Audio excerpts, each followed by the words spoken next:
Hi, I'm Jennifer of Celtic Knot Crochet, and today in this video I'm going to show you how to weave the Celtic knot in this Celtic Floral Snowflake. I'll also show you all the supplies that are needed to do the crocheting, the Celtic knot weaving, and the stiffening. I'll also give you a few tips about adding the crochet around the outside of the center knot.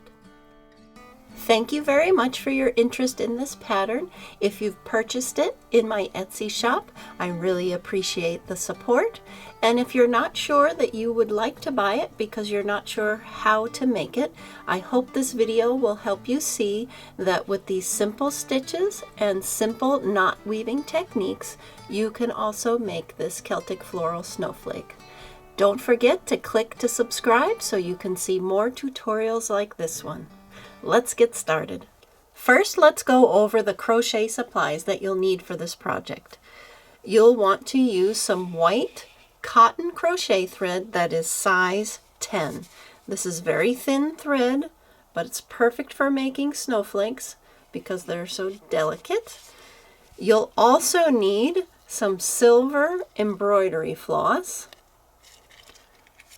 When I buy it at my local craft store, it looks like this, twisted together with two labels. It's by DMC. Remember, all of the supplies are in the description below with links of where to purchase them. When I buy the silver metallic DMC thread, it looks like this. I remove these labels and I untwist it, and it makes a big loop. Like so, see, twisted, and then I find the middle like so, and I wrap it around a chair, or I have a friend help me, and I wind the thread onto an index card. You can also buy special embroidery cards for this type of thing. This is a step that you do not want to skip, or you will be very frustrated if you try to start crocheting from this. It will tangle on you and you won't be able to use all of it. So I highly recommend that step, and I love this silver embroidery thread because it adds a nice little touch of sparkle and contrast where the knot cord is wound around itself. You'll also, of course, need scissors, and you'll need a 1.5 millimeter number 2 steel crochet hook. It has a very small tip, but this is perfect for working with the size 10 thread. And then you'll also want an embroidery needle with a large eye that you can use to weave in the ends and join the cords together. A usual tapestry needle that you would use for a regular crochet project not using thread would be much too big for this project. So you want to make sure you have a small needle to match the thread. Now let's talk about the Celtic knot weaving supplies. First, you'll need to print out the diagram that's included with the instructions in the pattern.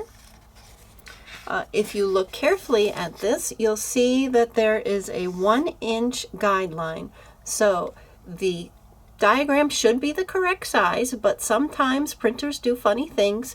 You'll want to measure this and make sure that it does equal 1 inch on your printout, and then you'll know that the knot is the correct size.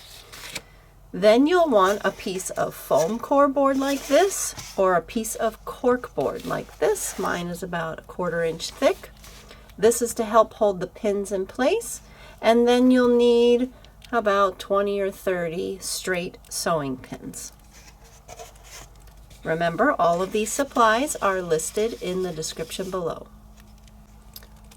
And last for supplies, I just wanted to go over what you'll need to stiffen your crochet snowflake. I like to use aluminum foil, so you just cut off a piece of aluminum foil and pin it to another board. Now I'm using a blocking board. This is a foam locking together board. You can also use the same foam core board or cork board that you use to weave the knot. Anything that helps the pin stay in place. Then you're also going to want some rust-proof pins and some fabric stiffener. I like this one by Crafter's Pick. Again, all the supply list is in the description below with links of where to purchase. You can also use white glue. Some people like to water it down a little. I don't, and this really works the best. So now let's get on to weaving the Celtic knot.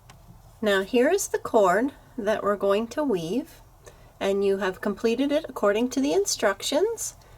You can see the main part of the cord with the silver edging. Now let's take a look at the diagram. You can see that it's labeled in a variety of ways. First, you see the red asterisk. That is where we're going to start weaving, and then we're going to follow the arrows and work our way around the knot. I highly recommend before you start weaving to take your finger and follow the path of the knot just to familiarize yourself with the design, just like so.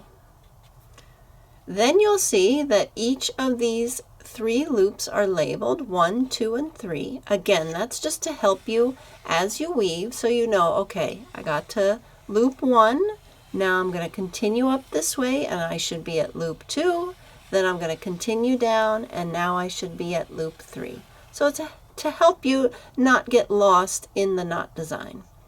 These letters here are what we're going to use when we start crocheting around the outside edge of the knot once it has been woven. And this little dot here shows that you're going to work right where the loops meet.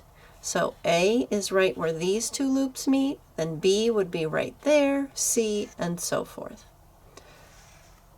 So I'm going to pin this down to my cork board. And I'm going to begin with the side of the cord that's the beginning. This is where I started the crocheting, and then you can see with the silver yarn tail, this is where I started the edging because I'm right-handed. Now I'm going to place that down on the red asterisk, and I'm going to follow the path like so, pinning as I go to help hold the cord in place. So as I go to the number 1, I haven't had to cross over or under the cord yet. We put some increases in the cord, and those are there to help with these turns. Now I come up right here and I see that the cord is going over. So I continue going this way.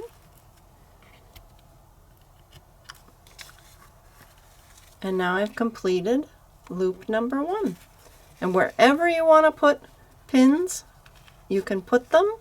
We might need to adjust the cord later. Now I'm going to follow the arrow up to loop 2.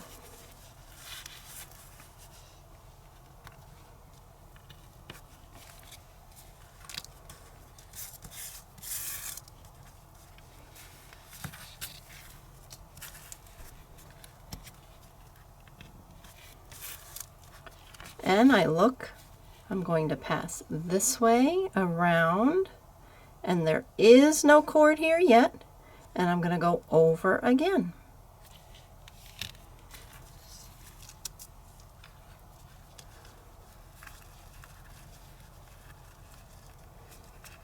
Right here I'm passing over the beginning of the cord, so I take out that pin, make sure the end of the cord is there, hiding underneath, and then I continue.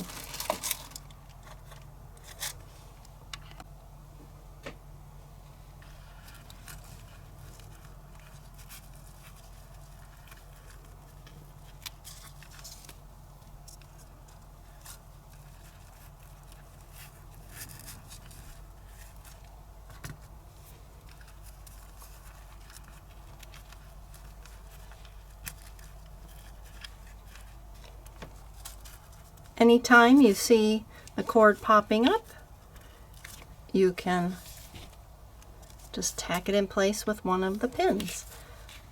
Now if we look here, we're heading around right here, and we're going to now go under, and then we're going to go over this one, and then if I peek, I'm going to go under and then over. Now I know with all Celtic knots, if they are a true Celtic knot, eventually all of the crossings will alternate under, over, under, over. But it doesn't always happen while you're weaving the knot. So you have to pay close attention to the diagram. So I'm going to take the end of the cord and pass it under the other cord. Make sure it doesn't twist. And then I know the next one was an over, and now I have to go under again. So I move the pin.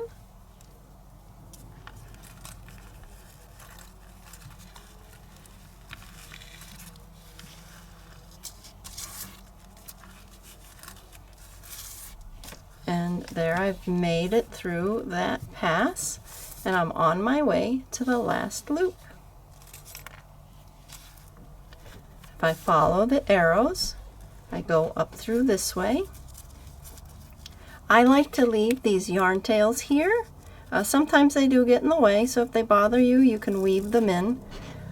But I like to use these to help sew the ends of the cord together.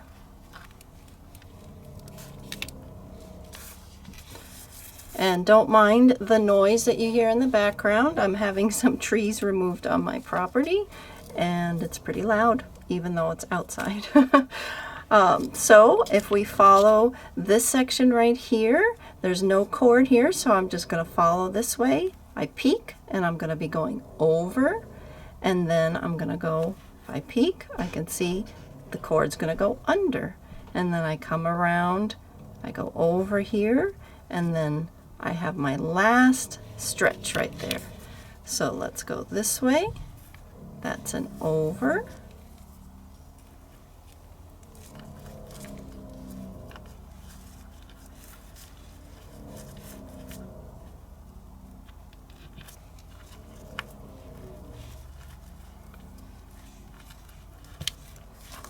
And now I'm going to go under this one here. So I lift it up. You can use your crochet hook to grab it. Sometimes you can use a yarn needle and these yarn tails to help you weave it through if you're having a hard time. Just want to make sure nothing twists on me.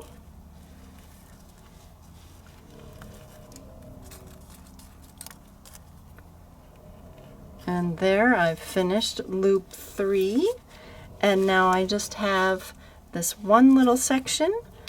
I'm going to go this way. I can see right here, if I peek underneath, it's an under, and then I'm going to go over, and then I should meet up with right where I began.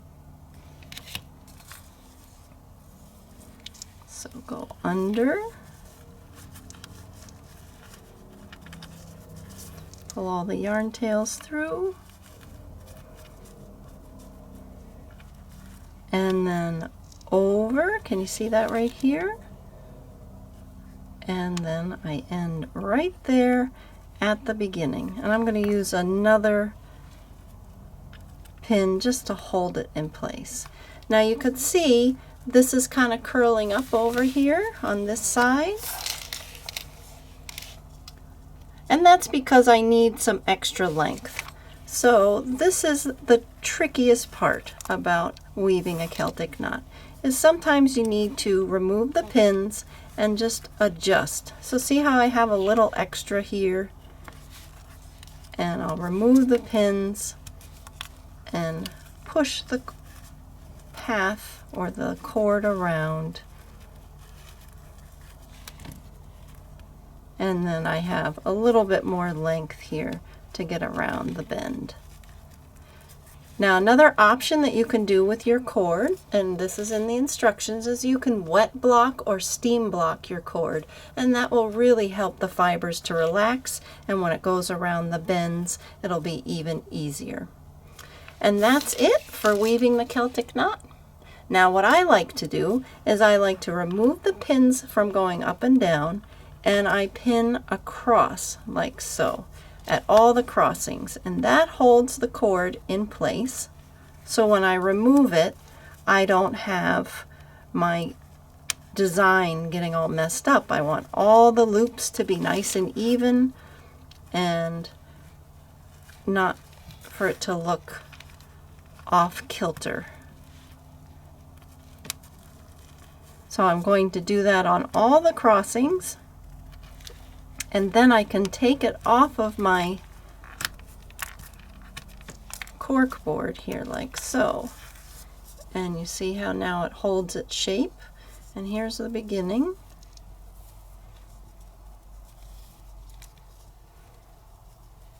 And I want to make sure that those go underneath the other cord part right like that. I can pin those in place.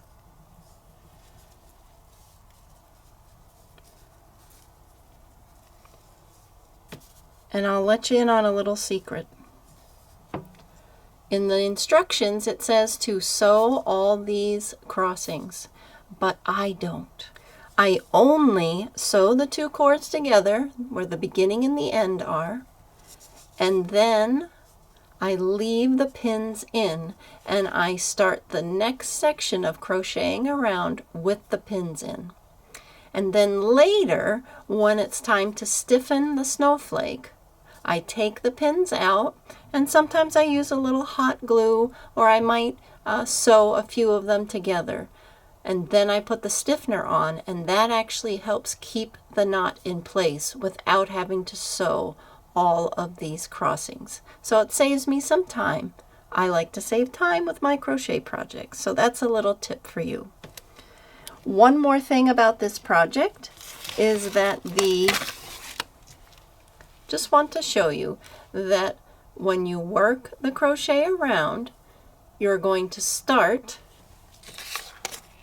where it says on the diagram, start at A, and you're going to work your crochet stitches right where the two loops or bends in the knot meet. So right here, then here, here. So you can see you'll only have 6 spokes of crochet stitches and then long chains here to create the nice lacy open look.